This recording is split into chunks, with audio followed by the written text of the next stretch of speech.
ماحول کے اندر جو شخص نظر آئے پوچھنے کی ضرورت نہیں پڑے گی.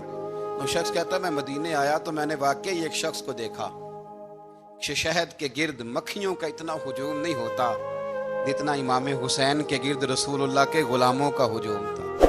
لیکن نظریں جھکی ہوئی, باتیں میٹھی, لہجہ گداز گداز, لفظوں میں رانائی, اور لوگ کئی باتیں پوچھتے تو علی کے صاحبزادے ایک کا جملہ بولتے تو لگتا یہ کہ وہ جملہ سیدھا دل میں اترتا چلا جاتا ہے. امام علی مقام کے کردار میں نہ کچھ باتیں بڑی زیادہ تھیں, بہت زیادہ تھیں, بڑا حسن تھا. ایک بات تو یہ تھی امام حسین رضی اللہ تعالیٰ عنہ کا علم و فضل بڑا کمال کا تھا. امام حسین کے علم سے فضل سے لوگ فیض اٹھاتے تھے. پھر اس کے ساتھ ساتھ امام حسین کا ذوق عبادت بڑا شاندار تھا, بڑا زبردست ذوق. علامہ جوزی نے لکھا ہے وکان الحسین رضی اللہ تعالی عنہ فاضلا کثیر الصوم والصلاۃ والحج والصدقۃ وافعال الخیر جمیعا. آپ فرماتے ہیں کہ امام حسین زیادہ نمازیں پڑھنے والے تھے, کثرت سے سجدے کرنے والے, کثرت سے روزے رکھنے والے, زیادہ حج کرنے والے, اور امام حسین صدقہ دینے والے اور نیکی کے کاموں میں شدت کرنے والے. امام حسین کا جو ذوق عبادت تھا وہ اتنا شاندار تھا کہ آپ فرض نماز کے علاوہ روزانہ 100 رکعت نماز نفل ادا فرمایا کرتے. اور امام حسین فرماتے زندگی میں کبھی ایسا نہیں ہوا کہ 3 دن گزر گئے اور حسین کا قرآن پاک ختم نہ ہوا. 25 حج کیے امام حسین نے مدینہ منورہ سے مکہ مکرمہ پیدل جا کے, 25 حج. اب تو نسبت والے لوگوں کو عبادت کی ضرورت نہیں نا, اللہ ماشاءاللہ کہتے ہیں نسبت بڑی ہے. بھئی جن کی نسبت اتنی خاص تھی کہ حضور نے فرمایا یہ فاطمہ کے نہیں میرے بیٹے ہیں, ان کا تو حال یہ ہے کہ فرض کے علاوہ 100 نفل, 3 دن سے پہلے ختم قرآن پاک, 25 حج فرمائے. تو کس نسبت کی بات کرتا ہے؟ یہ نسبتیں تو ہیں جو انسان کو عبادت کے قریب کرتی ہیں. لوگوں نے معیار ہی بدل دیا ہے. حضرت سیدنا امام حسین کی شہادت کے بعد حضرت عبداللہ ابن زبیر رضی اللہ تعالیٰ عنہ نے قاتلان حسین سے خطاب کیا اور فرمانے لگے اللہ کی قسم تم نے اس شخص کو شہید کیا ہے جو راتوں کو لمبے لمبے قیام کرتا تھا, اور تم نے اس شخص کو شہید کیا ہے جس سے میں دن میں جب بھی ملتا تھا تو وہ روزے سے ہوتا تھا. تم نے اس شخص کو شہید کیا جو قائم اللیل تھا, صائم الدہر تھا, اس شخص کو تم نے شہید کیا. آپ کو پتہ ہے میدان کربلا میں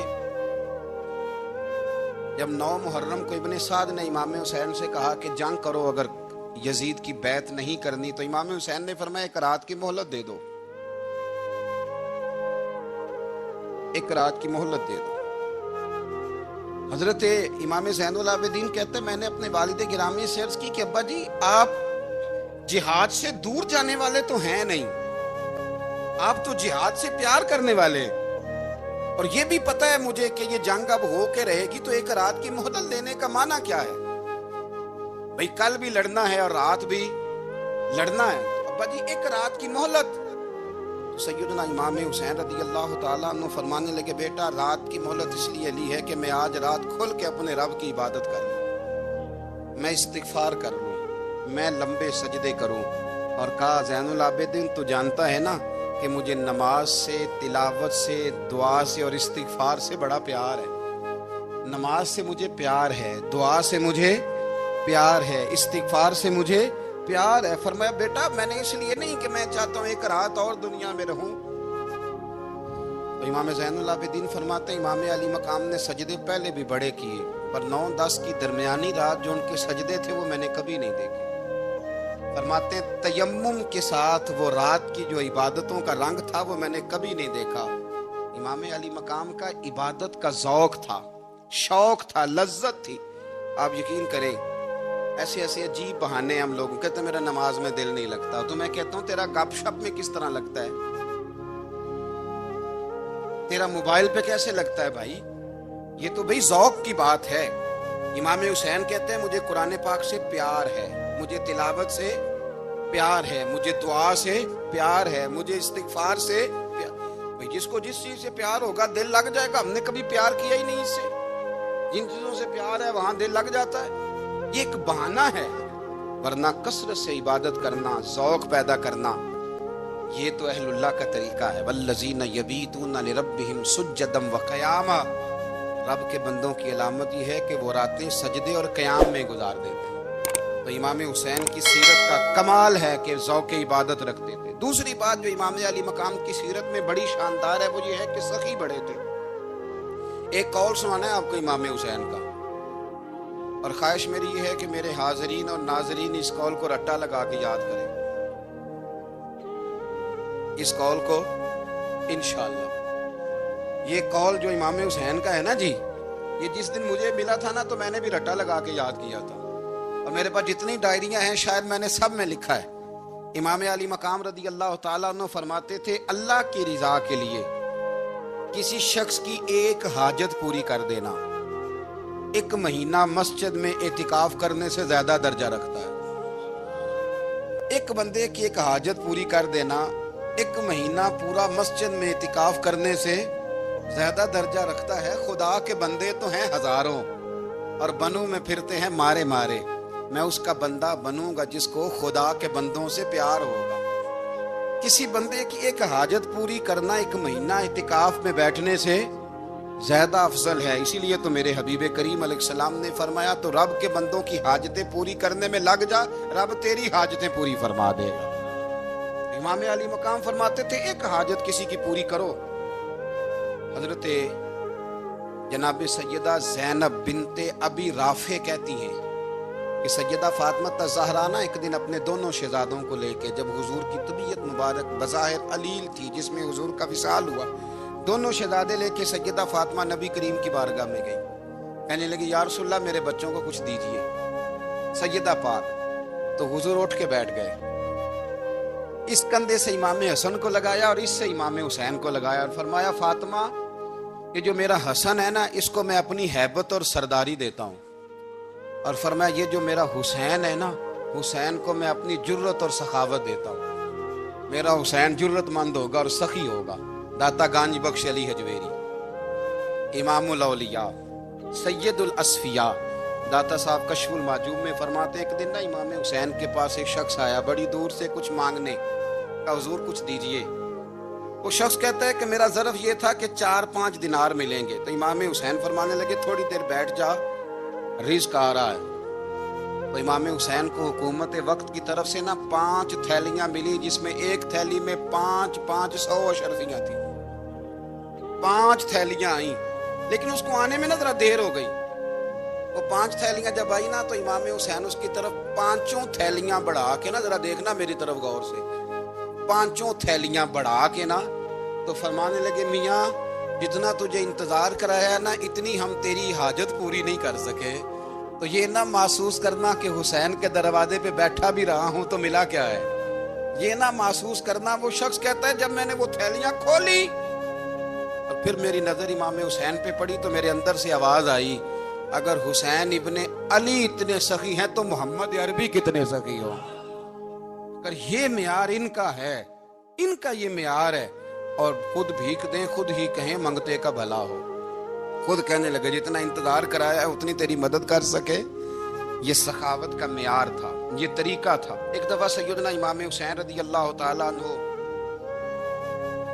کے گھر کے اندر نا 5000 دینار آئے، مسجد میں تھے، آپ کو 5000 دینار ملے تو امام زین العابدین کہتے ہیں کہ مسجد سے لے کر گھر آنے تک امام حسین نے 5000 اللہ کے رستے میں خیرات کر دی۔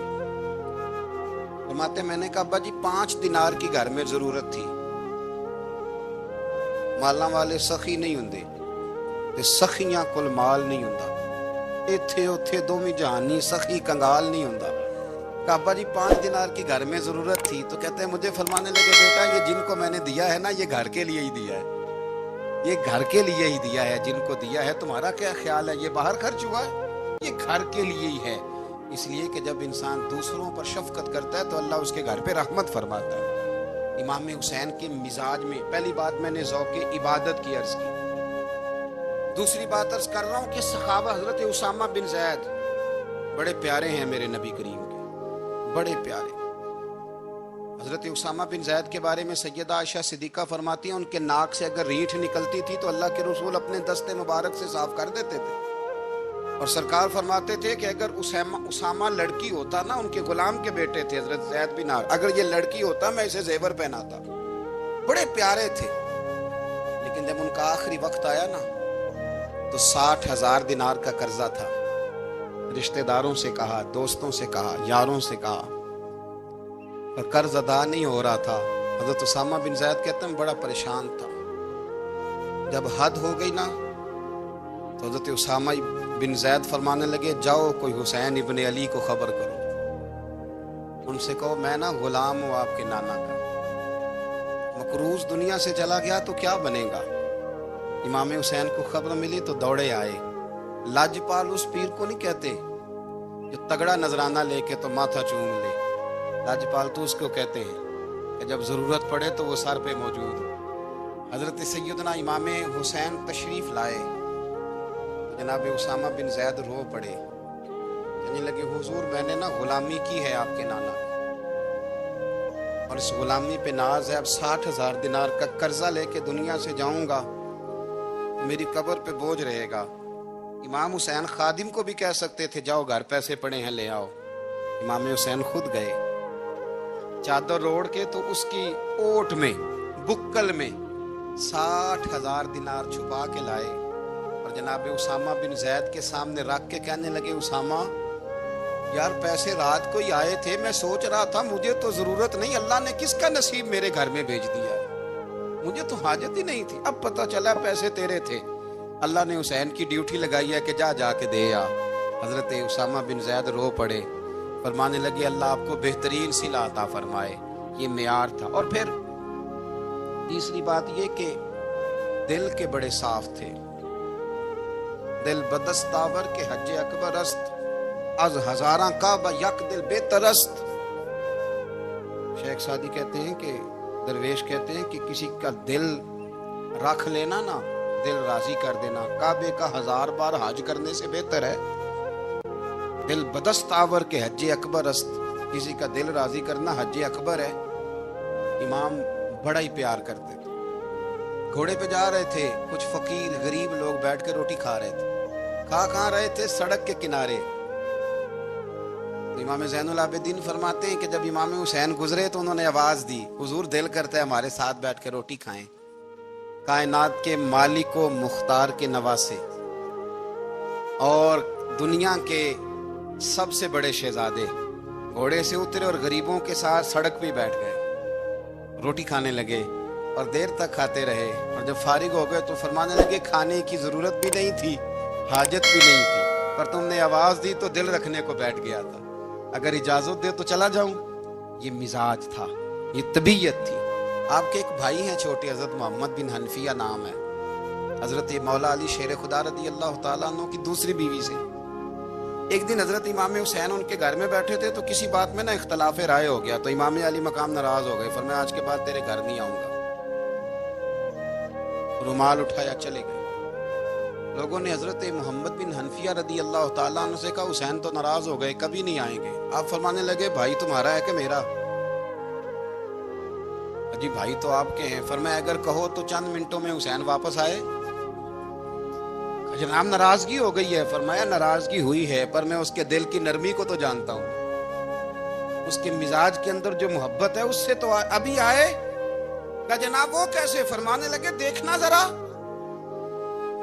امام حسین نے خط لکھا، حضرت محمد بن حنفیہ نے رکا لکھا، کہنے لگے حسین میرے باپ کا نام بھی علی ہے اور آپ کے باپ کا نام بھی علی ہے، پر ایک فضیلت ایسی ہے جس میں میں آپ کا مقابلہ نہیں کر سکتا، وہ یہ ہے کہ آپ سیدہ فاطمہ الزہرا کے لال ہیں، آپ محمد مصطفیٰ علیہ السلام کے نواسے ہیں.